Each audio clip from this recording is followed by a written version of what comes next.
Hi everyone, my name is Nuzipasbia and welcome to my channel. Wow, it's my first video, guys, and I'm so excited to be doing this video. I posted a video previously, and I was just promoting myself, and I already got 18 subscribers, guys. Thank you so much for supporting me. To all my friends and all the others, thank you. This means a lot to me. So let's just get down to this video, and of course, as you see by the topic down below, today we're discussing what is coronavirus, what is COVID-19, why is it so deadly, why are people saying we must stay at home and all of these things? Because there's so much confusion that is going around, and I mean, we're just not seeing the end of the tunnel, right? So we'll be discussing a few of these things today, and I hope this video will be useful. So coronavirus is like a normal virus, right? Just a normal virus that causes flu, but this time around it's a family of viruses. There's a lot of these viruses, right? And then now it is resulting to COVID-19, and it is very unfortunate because the reason why it's so deadly is because we do not have a vaccine for it as yet. So the scientists have not discovered a vaccine for it as yet, and yeah, hopefully they're working on it. But already over the whole world, there have been over 780 people who have been infected with this virus, and guys, you can just imagine, right? Yeah, man, it's very painful, but at the very same time, we need to be very careful about these things, because we need to be very self-aware to see that, well, are you there yet? Because I remember the other day my dad was asking me, I was like, what kind of a flu is this, right? So I know it's very similar to a normal flu, but this time around, it's that the normal influenza medication that you use won't help you to heal the COVID-19. That's very unfortunate, right?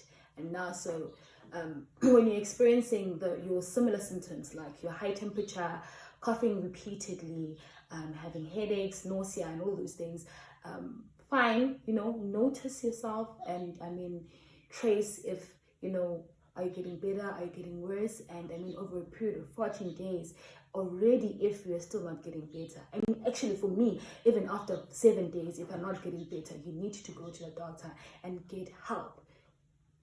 So better safe than sorry. The very unfortunate thing about COVID-19 is that the most effective measure that is supposed to be used is prevention. Since we don't have a vaccine to heal it yet, just prevent, and hence the regulations and rules that have been presented by the president about 6 days ago, if I'm not mistaken, to say that there'll be a lockdown, and there has been a lockdown almost in most of the countries, now that have been infected or that has COVID-19, right? So people may say, but why do you have to stay at home, It's because prevention is just better, because then you're most likely to die. You're just most likely to die.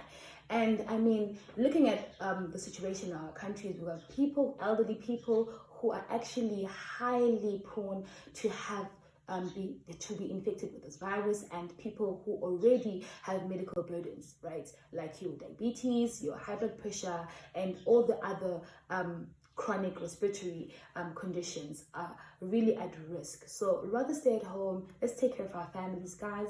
And I mean, obviously prevention is better than cure, as it has always been said. So yeah, but now I know there's so much confusion around this thing, because people are at home, people are frustrated to say, listen, now what do we do with our lives? Because I know a lot of students are frustrated. It's like a thing of now they don't know how they are going to handle themselves, as in, are they going to go to the next level, second year, third year?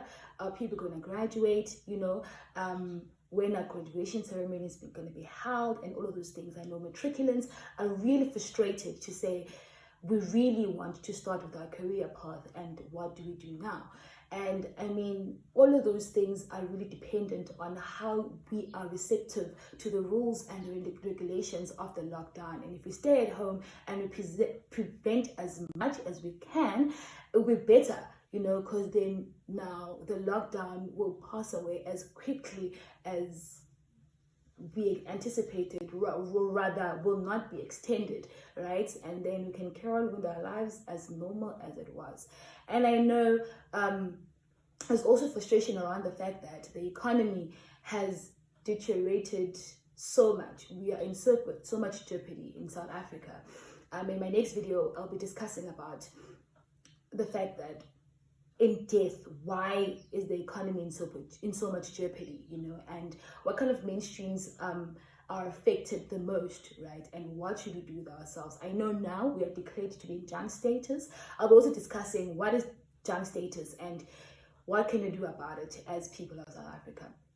So now carrying on, I also was glad about the fact that on Twitter the other time, I saw people posting, retweeting about the fact that we must support the ladies who are selling, at the streets, like street vendors, and people are selling at taxi ranks, support them, make sure that we buy as much as we can so that even during the lockdown, they won't be able to suffer. Guys, the situation is really bad.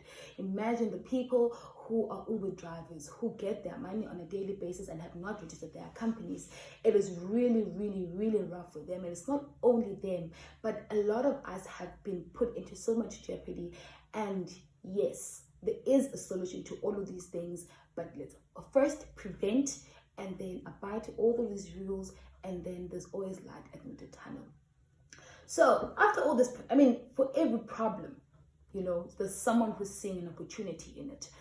Have you ever thought that in South Africa, or well, in most of the countries that are affected by COVID-19, there's less crime? Right? Right? There's less crime, there's less human trafficking. Guys, this is good in a way. There's less human trafficking, there's less stress of mothers and grandmothers being worried about their children going out to drink the whole weekend. We are not the same, and it's not everyone who is responsible.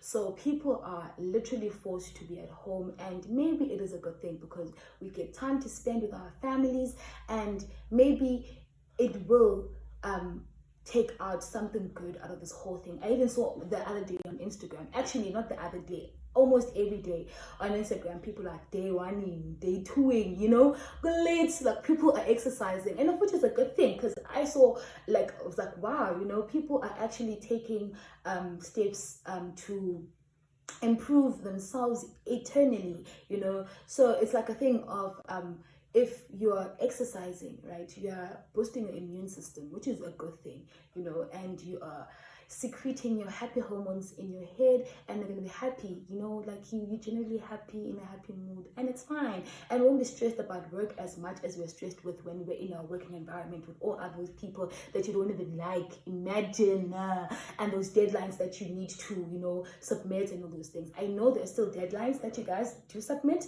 but if you're in a happy space, then you are able to do work and work efficiently.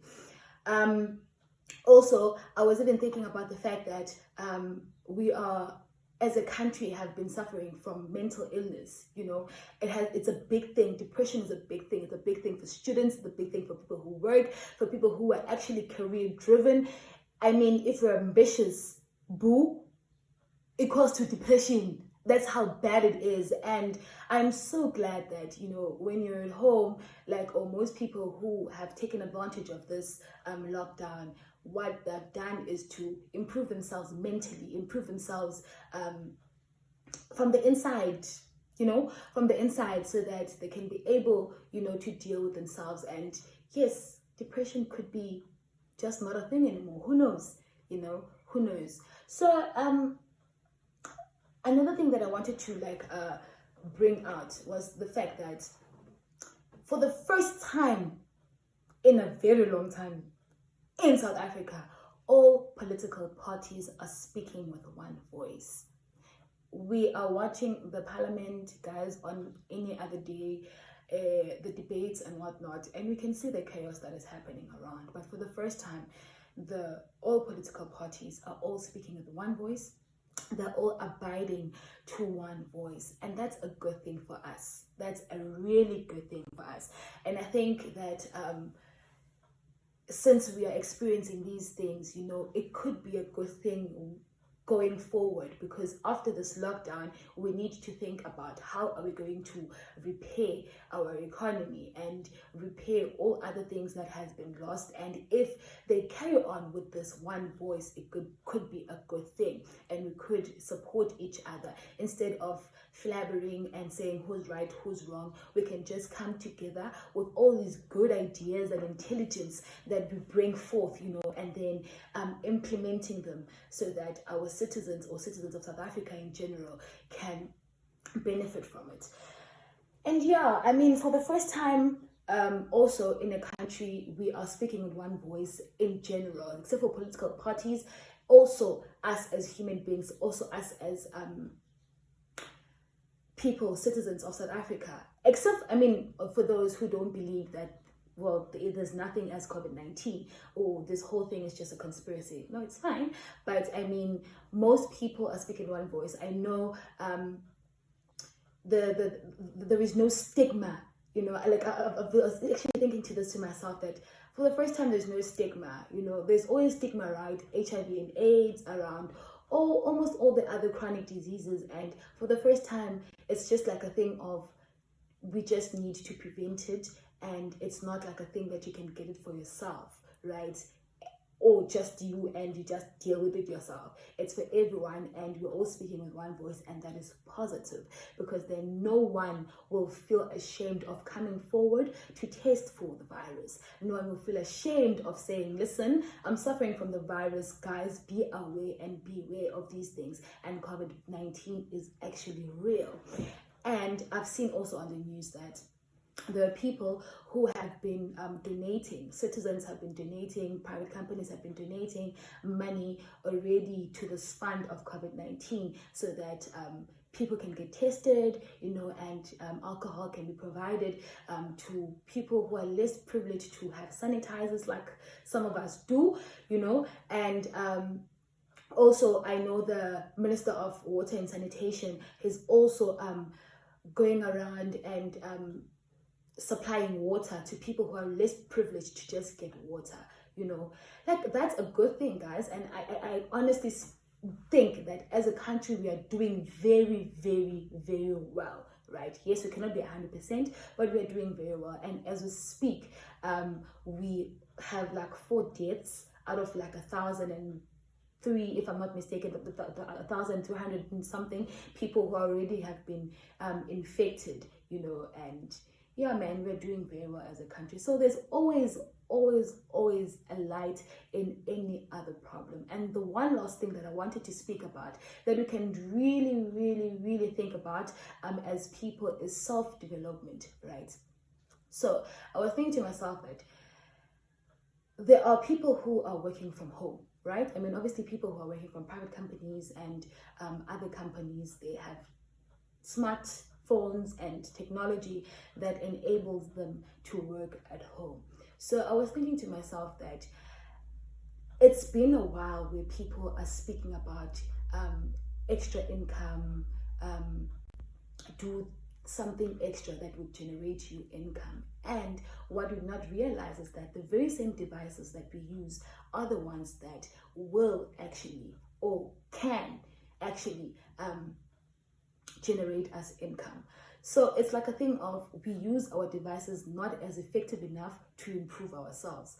The only thing that we get from them is depression, because wow, on Instagram someone is wearing makeup and wig, and I want to be like a girl, dude, and I want to be like an influencer and do makeup, and that's not wrong.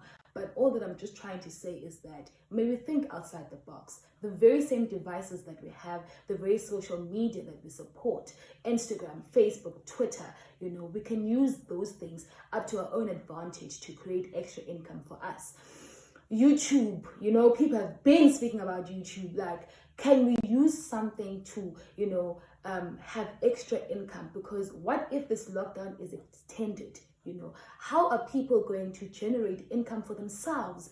I mean, people who are not that fortunate to be working as yet, but have a smartphone and actually spend so much money on data. Guys, data is expensive, yet we buy it because we need it, right? But are we using our smart devices up to our own advantage as we are supposed to? Let's think. Honestly speaking, let's think, and it's not only these things, there are all sorts of other things that you can research about and actually make money just sitting at home and using network and your data. So let's sacrifice, guys, prioritize, and think about self-development, and who knows that, after this thing, because we know we're already on fourth industrial revolution, and it has already been spoken about. Yes, technology does, technology that, devices are replacing human beings and all those things, but now the only people who are going to survive are people who are really thinking outside the box, people who are really thinking outside their comfort zone. So anyway, in this video, I really hope that I challenged you, right, to do something with your life. I really challenged you to be a greater person. I really challenged you to say that for every problem, there's light in it, And if we take these problems up to our own advantage, boo, we are rising. Please tune in to my next video. Thank you.